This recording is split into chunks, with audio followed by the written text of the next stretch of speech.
Hello all, welcome to my vlog. ಇದು ನನ್ನ ಸ್ಯಾಟರ್ಡೇಯ vlog. Just morning to evening routine ಹೇಗಿರುತ್ತೆ ಅಂತ ವ್ಲಾಗ್ ಮಾಡಿದ್ದೀನಿ. ಸೊ ನಾನು ಎವ್ರಿ ಡೇ ಮಾರ್ನಿಂಗ್ ಎದ್ದಿದ ತಕ್ಷಣ ವಿತೌಟ್ ಮಿಸ್ 1 ಲೀಟರಷ್ಟು ನೀರನ್ನ ಕುಡಿತೀನಿ.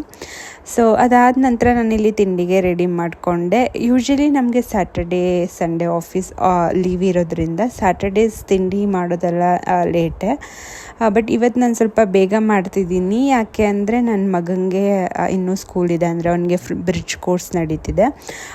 ಸೊ ಹಾಗಾಗಿ ಅವನಿಗೂ ಲಂಚ್ ಪ್ಯಾಕ್ ಮಾಡಬೇಕು ಅಂತ ನಾನು ಇಲ್ಲಿ ಪಲಾವ್ನ ಮಾಡ್ಕೊತಾ ಇದ್ದೀನಿ. ನಾವು ವರ್ಕ್ ಮಾಡೋದ್ರಿಂದ ಶನಿವಾರ ಭಾನುವಾರ ಬಿಟ್ಟರೆ ಇನ್ನು ಮಿಕ್ಕಿದ ದಿನ ಎಲ್ಲ ಮಾರ್ನಿಂಗ್ ಫುಲ್ ಬ್ಯುಸಿ ಇರ್ತೀವಿ. ಟೈಮೇ ಸಾಕಾಗಲ್ಲ, ಯಾಕೆಂದರೆ ಎಲ್ಲ ಮಾಡಿಕೊಂಡು 8:30 ಅಷ್ಟರಲ್ಲೆಲ್ಲ ಮನೆ ಬಿಡಬೇಕು. ಸೊ ತಿಂಡಿ ಮಾಡಿಕೊಂಡು ಲಂಚ್ ಪ್ಯಾಕ್ ಮಾಡಿಕೊಂಡು ನನ್ನ ಮಗನಿಗೆ ಸ್ಕೂಲಿಗೆ ರೆಡಿ ಮಾಡಿ ಅವನ್ನ ಕಳಿಸಿ ಎಲ್ಲ ಮಾಡಬೇಕಂದ್ರೆ ಟೈಮೇ ಸಾಕಾಗೋದಿಲ್ಲ. ಸೊ ನನಗೆ ಅಮ್ಮ ಇದ್ದಾರೆ, ಸೊ ಅವರು ತುಂಬಾ ಹೆಲ್ಪ್ ಮಾಡ್ತಾರೆ. ಅದು ಸ್ವಲ್ಪ ನನಗೆ ಸಪೋರ್ಟಿವ್ ಆಗಿದೆ. ತಿಂಡಿ ಎಲ್ಲ ರೆಡಿ ಆದಮೇಲೆ ಲಂಚ್ ಬಾಕ್ಸ್ನ ಪ್ಯಾಕ್ ಮಾಡಿದೆ. ಅದಾದ ನಂತರ ನನ್ನ ಮಗನಿಗೆ ರೆಡಿ ಮಾಡಿ ಅವನಿಗೂ ತಿಂಡಿ ತಿನ್ನಿಸಿ ಅವನು ತಿಂದ್ಕೊಂಡು ಸ್ಕೂಲಿಗೆ ಹೊರಟ.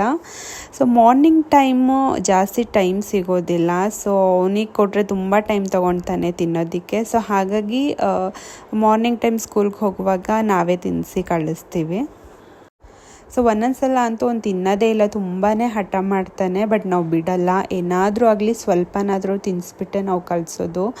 ಏಕೆಂದರೆ ಮಕ್ಕಳನ್ನ ಬೆಳಗ್ಗೆ ಟೈಮು ಹಾಗೆ ಬರೀ ಹೊಟ್ಟೆನಲ್ಲೇ ಕಳಿಸ್ಬಾರ್ದು. ಏನಾದರೂ ಸ್ವಲ್ಪನಾದರೂ ತಿನ್ನಿಸಿ ಅವ್ರಿಗೆ ಸ್ಕೂಲಿಗೆ ಕಳಿಸ್ಬೇಕು. ನಾವು ಒಂದೊಂದು ಸಲ ಲೇಟ್ ಆಯಿತು ಅಂದ್ಬಿಟ್ಟು ಅವ್ರಿಗೆ ಒಂದು ಗ್ಲಾಸ್ ಹಾಲು ಕುಡಿಸ್ಬಿಟ್ಟು ಅಥವಾ 1-2 ಬಿಸ್ಕೆಟ್ ತಿನ್ನಿಸ್ಬಿಟ್ಟು ಕಳಿಸ್ಬಿಡ್ತೀವಿ.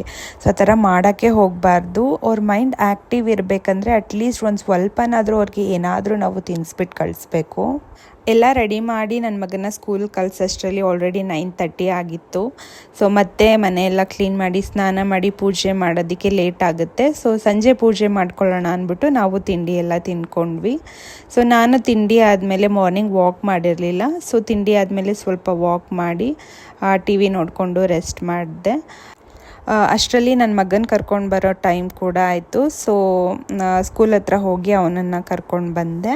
ಹಾಗೆ ಬೆಳಗ್ಗೆ ಸ್ವಲ್ಪ ಉದ್ದಿನಬೇಳೆ ನೆನೆಸಿದ್ದೆ. ಸೊ ಎಲ್ಲರೂ ಮನೇಲಿ ಇರ್ತಾರೆ, ಸೊ ಬಿಸಿ ಬಿಸಿ ಉದ್ದಿನ ವಡೆ ಮಾಡ್ಕೊಂಡು ತಿನ್ನೋಣ ಅಂದ್ಬಿಟ್ಟು ಸೊ ನೆಕ್ಸ್ಟ್ ಅದಕ್ಕೆಲ್ಲ ರೆಡಿ ಮಾಡಿಕೊಂಡು ಉದ್ದಿನ ವಡೆ ಮಾಡಿದೆ. ಇದನ್ನೆಲ್ಲ ಮನೆಯಲ್ಲಿ ಒಬ್ಬರು ಇಬ್ಬರು ಇರುವಾಗ ಮಾಡ್ಕೊಂಡು ತಿನ್ನೋಕ್ಕೆ ಇಷ್ಟ ಆಗಲ್ಲ. ಅಯ್ಯೋ ಬಿಡು, ಹೊರಗಡೆ ತಂದುಬಿಟ್ಟು ತಿನ್ಕೊಳ್ಳೋಣ ಅಂತ ಅನಿಸುತ್ತೆ. ಬಟ್ ಮನೆಯಲ್ಲಿ ಎಲ್ಲರೂ ಇರುವಾಗ ಸೊ ಮನೆಯಲ್ಲೇ ಎಲ್ಲ ರೆಡಿ ಮಾಡ್ಕೊಂಡು ಮಾಡಿದ್ರೆ ಚೆನ್ನಾಗೂ ಇರುತ್ತೆ.